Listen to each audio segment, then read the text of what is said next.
नमस्कार दोस्तों, स्वागत है आपके अपने YouTube चैनल संस्कृत अड्डा पर।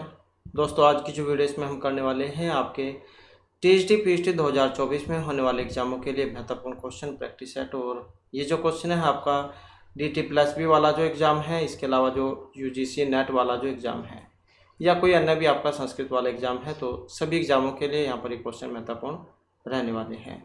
और इनसे पहले वाली जो वीडियो थी उसमें हमने आपके इससे पहले के जो क्वेश्चन है वो कंप्लीट किए थे। तो आज की वीडियो में इससे आगे के जो महत्वपूर्ण क्वेश्चन है हम यहाँ पर करने वाले हैं। तो जिसमें हमारा यहाँ पर पहला जो क्वेश्चन है, संख्याकारी का अनुसार हम प्रत्यय सर्ग है इत्यस्य का अर्थ है। तो ईश्वर कृष्ण जैन के द्वारा रचित है संख्याकारी का, कपिल मुनि का संख्या दर्शन है। कई बार आ जाता है कि इनके द्वारा कौन से यहाँ पर ग्रंथि लिखी गई है। तो संख्याकारिका के अनुसार जो प्रत्यय सर्ग है, इसका अर्थ प्रत्यय है बुद्धि तस्य सर्ग है कार्यम, प्रत्यय मन है तस्य सर्ग है कार्यम, प्रत्यय संसार है तस्य सर्ग उत्पत्ति, प्रत्यय अहंकार है तस्य सर्ग है कार्यम। कौन से वाला है? और यहाँ पर जो इसमें माना गया जो ऑप्शन ए में आया है, प्रत्यय बुद्धि ही तस्य सर्ग है कार्यम। तो यहाँ पर क्या है, बुद्धि के चार प्रमुख परिणाम बताए गए हैं। चार परिणाम कौन कौन से हैं? विपर्य, आसक्ति, तुष्टि और सिद्धि। तो ये जो है यहाँ पर चार जो परिणाम यहाँ पर बताए गए हैं, और इसे ही प्रत्यय सर्ग या फिर बुद्धि सर्ग कहा जाता है। तो बुद्धि के चार प्रमुख परिणाम बताए गए हैं, विपर्य, आसक्ति, तुष्टि, सिद्धि। तो इसे ही हम प्रत्यय सर्ग या फिर बुद्धि सर्ग कहेंगे। और प्रत्यय जो सर्ग है, इसके कुल जो है यहाँ पर 50 जो भेद है ये माने गए हैं। तो प्रत्यय सर्ग के कितने भेद हैं? तो ये 50 यहाँ पर माने गए हैं। जिसमें जो विपर्य है, विपर्य के कितने हैं? तो इसके 5 हैं। और जो यहाँ पर आसक्ति है, आसक्ति के कितने हैं? आसक्ति के 28 हैं। और तुष्टि के कितने भेद हैं? तो तुष्टि जायज के 9 भेद हैं। और सिद्धि जायज के कितने भेद हैं? तो सिद्धि के भेदों की बात करें तो ये 8 हैं। तो यहाँ पर जो 50 प्रत्यय सर्ग ये माने गए हैं। तो एग्जाम में ये अलग अलग भी पूछे जाते हैं, विपर्य कितने हैं, आसक्ति, तुष्टि, सिद्धि, ये अलग अलग भी जो देखने को मिले थे। तो किसी भी तरीके से एग्जाम में ये पूछ लिया जा सकता है। इसके बाद क्वेश्चन आ जाता है वेद भाष्यकारेषु का याज्ञिका भाष्यकारस्थ है। तो यहाँ पर स्थ है मतलब दो के बारे में यहाँ पर इसमें पूछा गया है। और कूट वाला क्वेश्चन है एक तरीके से ये। तो इसमें स्वामी दयानंद है, सरस्वती सायन है, आत्मानंद है या ओवट है। तो वेद भाष्यकारों में यज्ञिक भाष्यकार जो माने गए हैं कौन कौन से, जो ऑप्शन डी में दिए गए हैं यहाँ पर। एक तो जो बी में है सायन है, और जो सी में है ओवट है, तो इनको माने गए हैं। तो वेद भाष्यकारों में सायन अथवा ओवट याज्ञिक भाष्यकार हैं। सायन जो है इन्होंने ऋग, यजु, साम और अथर्ववेद पर भाष्य लिखा है। और इन्होंने सबसे अंत में अथर्ववेद पर अथर्व भाष्य लिखा है। और सायणाचार्य ने अपने ऋग्वेद भाष्य का नाम वेदार्थ प्रकाश रखा है। कई बार नाम भी आ जाता है, तो वेदार्थ प्रकाश ये नाम रखा है। इसके बाद आ जाता है काव्य प्रकाश अनुसारम काव्य प्रयोजनम किम अभिषिप्तम भवति। काव्य प्रकाश अनुसारम काव्य प्रयोजनम शक्ति ही, यश है, व्यवहार है, निपुणता। तो इसमें भी सही जो आपने बताना है। सही की बात करें तो इसमें ऑप्शन बी वाला है। तो काव्य प्रकाश के अनुसार काव्य प्रयोजन, तो बी यश है और व्यवहार है।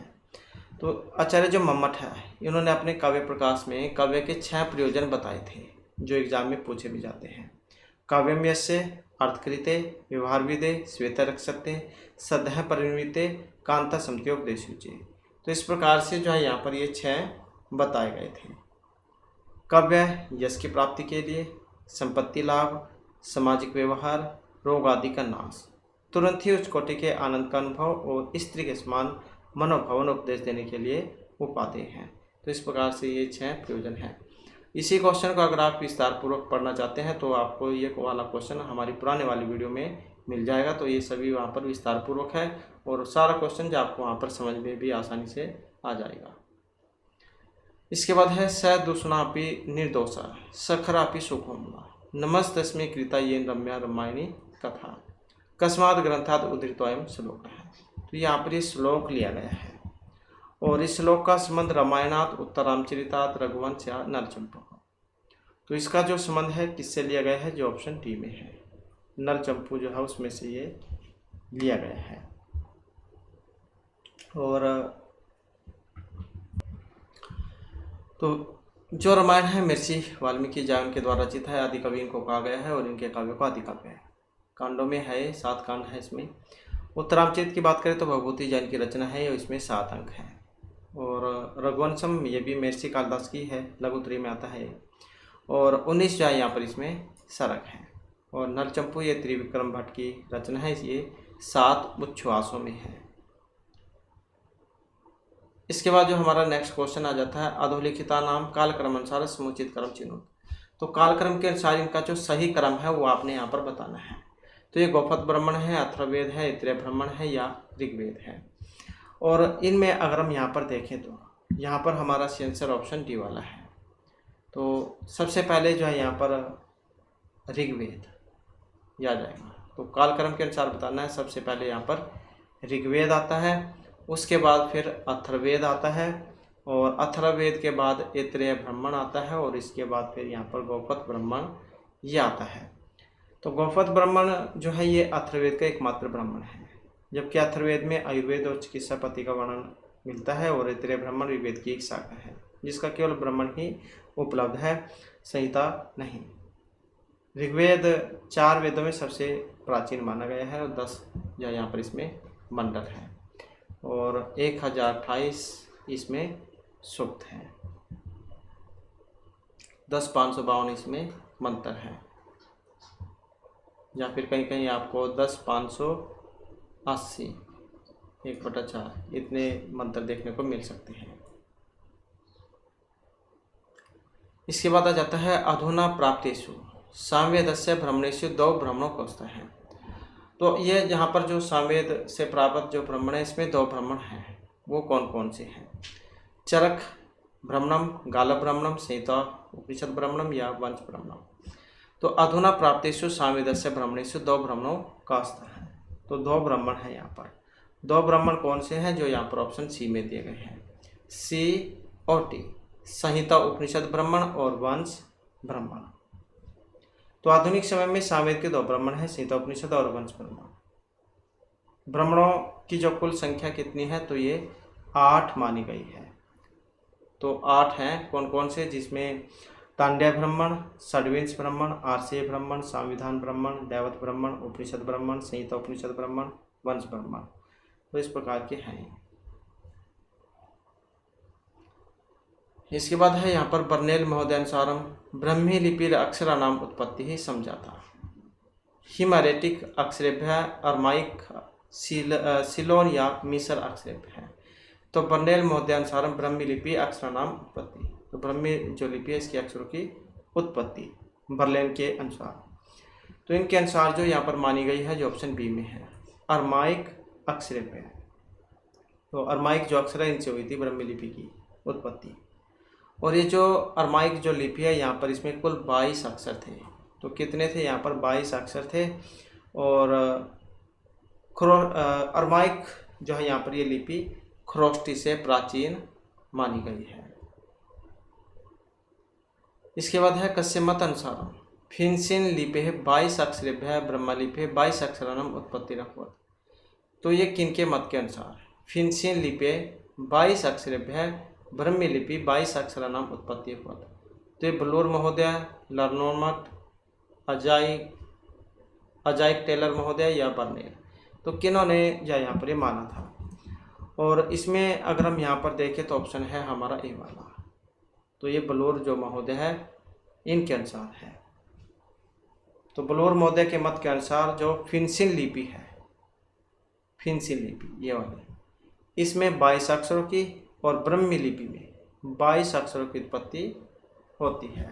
तो दोनों में क्या है, 22 है, फिनसिन में भी और ब्रह्मी लिपि में। तो ये इनके अनुसार है, बुलर महोदय इनके अनुसार। इसके बाद जो हमारा नेक्स्ट क्वेश्चन रहेगा यहाँ पर 1840 तमे ख्रीष्टाब्दे अधोलिखितेषु कथमेन पाश्चात्य विदुषां वैदिक साहित्यम इतिहासम च इति ग्रंथ रचितः है। Max Muller, Rudolf William Jones या मोनियर विलियम। तो 1840 ख्रीष्टाब्दे आधुनिकतेषु कस्मिन् पाश्चात्य विदुषा वैदिक साहित्यम इतिहासम च इति ग्रंथ रचित है। और जो यहाँ पर ऑप्शन बी में है रुडोल्फ रोथ इत्यादि, तो इन्होंने वैदिक साहित्य इतिहास की रचना की है। इसके बाद है महाभारत से वन पर्वाणि के उपाख्यानिस्त है। तो महाभारत जैसा कि आप सभी को पता है पर्वों में है, जिनकी संख्या 18 है। और जो ये वन पर्व जो आता है, तो वन पर्व जो है यहाँ पर ये उपाख्यान है इससे संबंधित। और स्तः मतलब 2 है। शकुंतलोपाख्यान, मत्स्योपाख्यान, रामोपाख्यान, शिशुपाल उपाख्यान वन पर्व से है, महाभारत के वन पर्व से। ये 2 कौन कौन से हैं यहाँ पर। और जो ऑप्शन सी में दिया गया है जिसमें बी मत्स्योपाख्यानम और डी रामोपाख्यानम, तो ये 2 जो है वन पर्व से संबंधित हैं। तो महाभारत के वन पर्व में मत्स्योपाख्यान और रामोपाख्यान हमें प्राप्त होते हैं। इसके बाद है अध्वंकितेषु ब्रह्मी लिपि उद्भव सिद्धांतेषु कथम विदेशी सिद्धांत नास्ति। तो अध्वंकितेषु ब्रह्मी लिपि उद्भव सिद्धांतेषु फिनसीन उद्भव सिद्धांत, द्रविड़ उद्भव सिद्धांत, दक्षिण या उत्तरी सीमी लिपि उद्भव सिद्धांत। और यहाँ पर देखें तो जो ऑप्शन बी में है तो द्रविड़ उद्भव सिद्धांत। तो ब्रह्मी लिपि के उद्भव सिद्धांत में द्रविड़ विदेशी सिद्धांत नहीं है, जबकि फेंसिन दक्षिण सीमी लिपि और उत्तरी सीमी सामी लिपि ब्रह्मी लिपि की उत्पत्ति के विदेशी सिद्धांत है। और द्रविड़ की उत्पत्ति वर्णमाला रहित लिपि से होती है, जबकि उत्तरी सामी, दक्षिणी सामी और फेंसिन ये तीनों वर्णमाला युक्त लिपि हैं। तो और ये जो द्रविड़ उत्पत्ति है इसके प्रस्तावक जॉन मार्शल को माना गया है। वो हो सकता है आपके कुछ यहाँ पर समझ में भी ना आए हो, क्योंकि ये ऐसे ही है यहाँ पर। बस आप इतना याद रख लीजिएगा, यहाँ पर ब्रह्मी लिपि उत्पत्ति जो सिद्धांत है इसमें विदेशी जो सिद्धांत नहीं पूछा गया था, तो ये द्रविड़ वाला है। नेक्स्ट जो हमारा यहाँ पर क्वेश्चन है महाभारत आश्रितम रचना द्वयम की मस्ती। तो 2 रचनाएं महाभारत पर आधारित हैं, उत्तरामचरितम, महावीर चरितम, प्रतिज्ञा योगेंद्रायणम रत्नावली, अभिज्ञान शकुंतलम, वेणु समारम, भूचरितम, शिवप्रभातम। तो महाभारत पर आधारित है इनमें, और ये 2 कौन सी है। यहाँ पर अगर इनमें देखें तो जो ऑप्शन सी में है अभिज्ञान शकुंतलम और साथ में वेणु समारम, तो ये 2 है।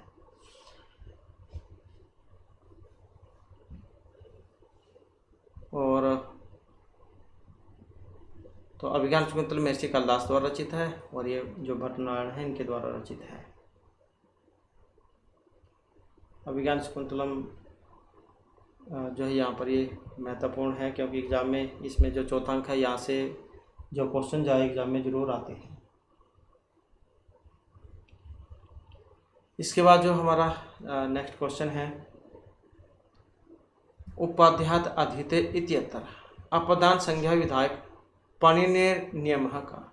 उपाध्यात अधीते ये कारक प्रकरण जो है उसमें से है, और अगर आपने कारक प्रकरण अभी तक नहीं पढ़ा है तो आपको पुराने वाले वीडियो में ये सभी मिल जाएंगे, और एग्जाम में उन्हीं के अंदर से आते हैं सभी नियम उदाहरण, तो आप उनको जा देख लीजिएगा। इसके बाद है उपाध्यात अधीते इत्यत्र अपदान संज्ञा विधायक। तो इसका ये तो आपको यहाँ पर पता लग चुका है, इसके योग में पंचमी विभक्ति होती है अपदान कारक। तो सूत्र पूछा गया है कौन सा है, जनुकृत्य प्रकृति, भुआ प्रभव है, प्राजेर सोड़ा है या आख्यात उपयोगी। तो इसमें अगर हम यहाँ पर देखें तो जो ऑप्शन डी है आख्यात उपयोगी, तो ये वाला इसमें जा लगेगा। जनुकर्तु प्रकृति की अगर हम बात करें तो जो ये जन धातु है उत्पन्न होने अर्थ में, तो जन धातु के कर्ता का अधिकांश अपदान होता है। जैसे करामात क्रोधा भी जाते, काम से क्रोध पैदा होता है।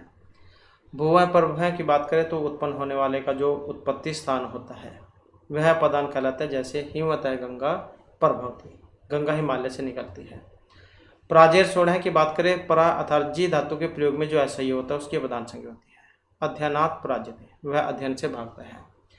आख्यात उपयोगे, तो जिस गुरु या अध्यापक या मनुष्य से कोई विषय नियम पूर्वक विद्या पढ़ी जाती है तो वह गुरु या अध्यापक मनुष्य प्रदान होता है। तो उपाध्याय से जो विद्या पढ़ी जाती है, उपाध्याय तो इसमें पंचमी विभक्ति यहाँ पर होगी, ये वाला सूत्र है, वेरी वेरी इंपॉर्टेंट है ये सारे के सारे। इसके बाद है याज्ञवल्क्य स्मृति व्यवहार अध्याय से प्रकरणस्थ है। तो याज्ञवल्क्य स्मृति में जो व्यवहार अध्याय है इसमें प्रकरण है, और ये राजधर्म प्रकरण है, विवाह, लेख्या या दिव्य प्रकरण है। इसका समुचित जो विकल्प हो आपने बताना है।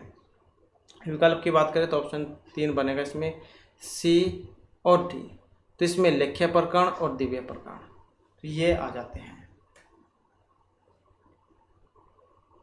इसके बाद जो हमारा यहाँ पर नेक्स्ट जो क्वेश्चन आ जाता है, अधोअंकित नाम केन से कस्य संबंध है। तो यहाँ पर इनका जो है संबंध बताना है अपने, किसका किसके साथ है। तो इस प्रकार के जो क्वेश्चन होते हैं आप इसमें एक देख लो, जिसका भी आपको पहले पता हो उसी का आप इसमें मिलान करके देख सकते हैं। तो जैसे यहाँ पर है एतानी आकाश आदि नाम सात्विक अंशेभ्य व्यवस्थेभ्य पृथक पृथक क्रमेण उत्पद्यन्ते। तो ये ज्ञानेंद्रिया जो है इससे संबंधित है। तो इसका देख लो आप। फिर इसमें ए का 3 कौन सा है, ए का 3 जो है यहाँ पर इसमें ए वाले में भी है और इसमें भी है, मतलब ये दोनों गलत हैं, ये दोनों गलत हैं। अब इसमें से है तो इसके लिए आपको नेक्स्ट देखना होगा। अगर आपको इस प्रकार से पहले वाला ऑप्शन सही नहीं लगता है तो जो दूसरा है ये पुनः आकाश आदि सात्विक अंशेभ्य मिलितेभ्य उत्पद्यन्ते। तो इसका जो संबंध है मन बुद्धि चित्त अहंकार से लिया गया है। तो फिर आप बी का 1 में देख सकते हैं कौन से वाला है। बी का 1 यहाँ पर ये नहीं है, ये है, मतलब यही हमारा सही है। एतानी पुनः आकाशादीनां रज अंशेभ्य व्यवस्थेभ्य पृथक पृथक कर्मेण उत्पद्यन्ते। तो इसका जो संबंध है ये कर्म इंद्रियों से है, और बुद्धि ज्ञानेंद्रिय संहिता भवति। तो इसका संबंध विज्ञान में कौन से है। तो इस प्रकार से जो इनका यहाँ पर मिलान होगा।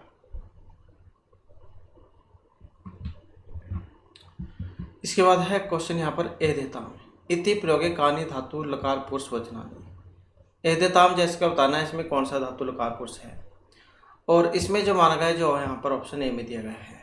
एध धातु है, लंग लकार प्रथम पुरुष और जो द्विवचन है इसमें रूप बनता है। रूप इसके कैसे चलते हैं, एधत, एधेताम, एधंत, एधथाह, एधेथाम, एधध्वम, एधे, एधा वही, एधा मही। तो इस प्रकार से जो है यहाँ पर ये लंग लकार में रूप चलते हैं एद धातु के। वेरी वेरी इंपॉर्टेंट है, लगभग कह सकते हैं आप 99% जो है एग्जाम में क्वेश्चन इसमें से आ ही जाता है ये धातु में से।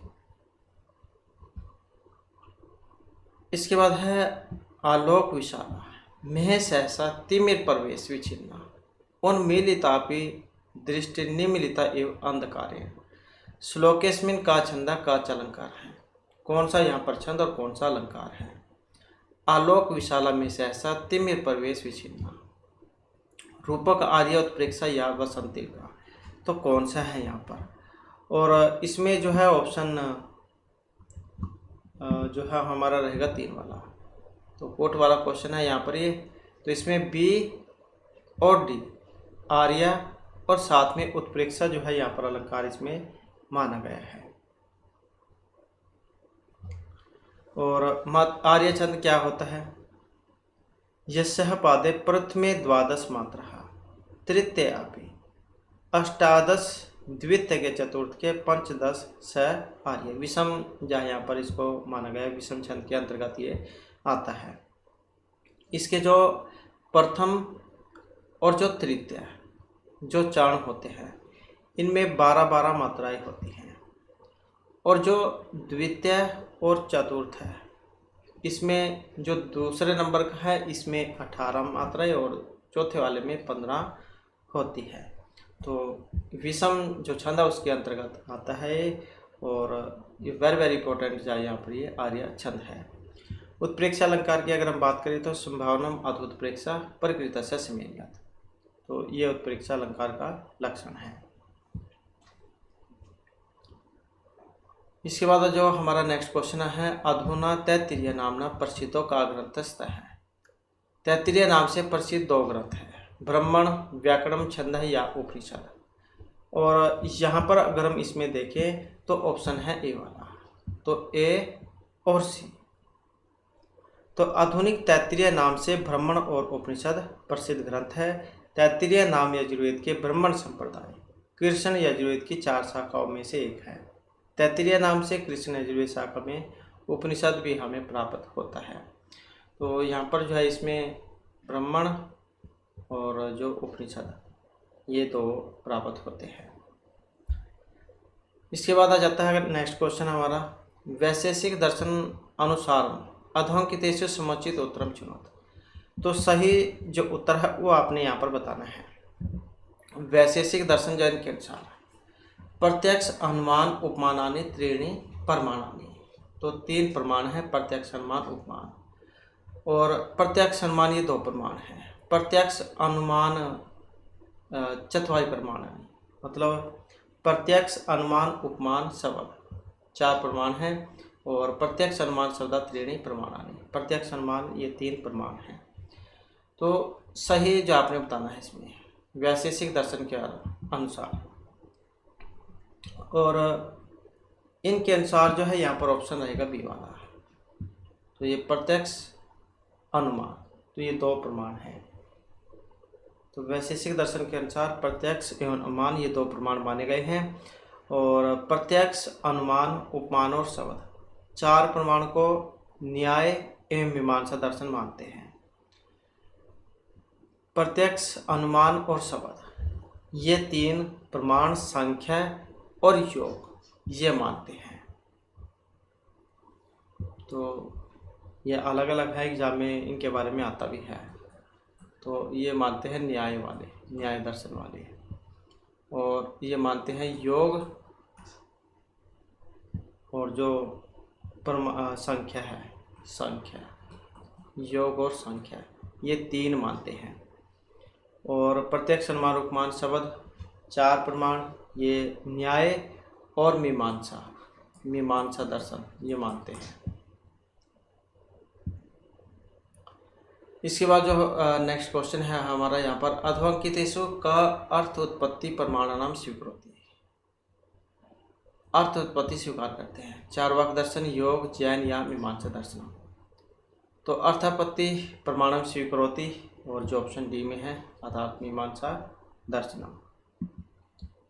तो इसमें मीमांसा दर्शन जो है ये अर्थापत्ति प्रमाण को स्वीकार करता है।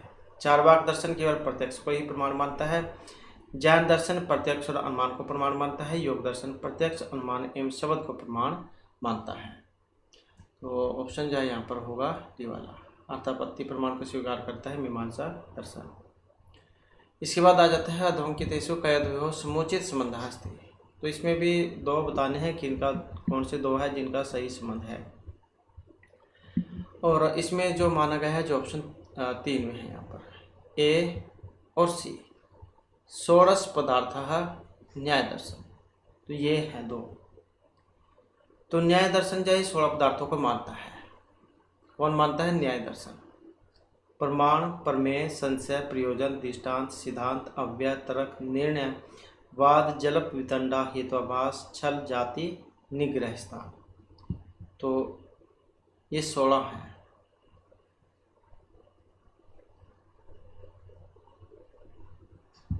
और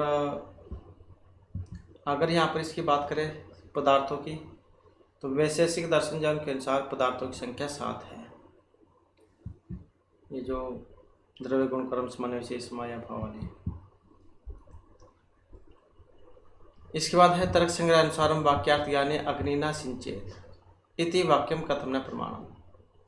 ये क्यों यहाँ पर प्रमाण जो है उसमें नहीं माना गया, मतलब ये है तो वाक्य का क्वेश्चन, तो किस कारण से सही नहीं है? अग्नि न सिंचेत, योग्यता, सनिधि, आकांक्षा या पदनाम विलंब उच्चारणार्थ। और वाक्य तभी माना जाता है अगर उसमें योग्यता, आकांक्षा, सनिधि ये तीनों के तीनों सही प्रकार से मिले हुए हों। तो अग्नि न सिंचेत, अग्नि के द्वारा सींचे नहीं जाते हैं, क्योंकि सींचने का काम तो पानी का है, जल से सींचा जाता है। तो तर्क संग्रह जो इसके अनुसार वाक्यार्थ के ज्ञान में अग्नि न सिंचेत यह वाक्य योग्यता से रहित होने के कारण प्रमाण नहीं है, क्योंकि इसमें अग्नि में जो है पानी को सींचने की योग्यता नहीं होती, तो सींचने का काम तो पानी का है। तो इसी कारण से योग्यता के अभाव के कारण ये वाक्य नहीं माना गया है। इसके बाद जो नेक्स्ट क्वेश्चन है, अर्थ संग्रह दिशा विधि कति विध है? षड, चतुः, पंच या त्रिविध है? तो अर्थ संग्रह दिशा विधि कतिविध है और ये चतुर्विध है, 4 है। तो अर्थ संग्रह दिशा विधि कतिविध है, चतुर्विध है। तो अर्थ संग्रह के अनुसार विधि 4 प्रकार की होती है: उत्पत्ति, विनियोग, प्रयोग और अधिकार विधि। इसके बाद है हर्षस्य कृति इमेज है। हर्ष की 2 कृतियाँ हैं, रत्नावली, नैषधीयचरितम, कर्पूरमंजरी, प्रियदर्शिका। तो हर्ष की कृतियाँ हैं कौन सी है यहाँ पर, और जो ऑप्शन जो है यहाँ पर 1 में दी गई है। तो एक तो रत्नावली नाटिका है, ये 4 अंक होते हैं इसमें, और एक जो डी में है प्रियदर्शिका। तो ये 2 जो है यहाँ पर मानी गई है दोनों में 4 ही अंक। रत्नावली में 4 और प्रियदर्शिका इसमें भी 4 अंक है। इसके अलावा नागानंद जो है ये नाटक भी है, इन्हीं का ही है, इसमें 5 अंक होते हैं। इसके अलावा नैषधीयचरित भी इन्होंने लिखा था, इसमें 22 सरक है। राजा नल और दमयंती जैन की कथा इसमें दिखाई गई है। कर्पूरमंजरी जो है ये राजशेखर जैन के द्वारा रचित है और इसमें 4 अंक है।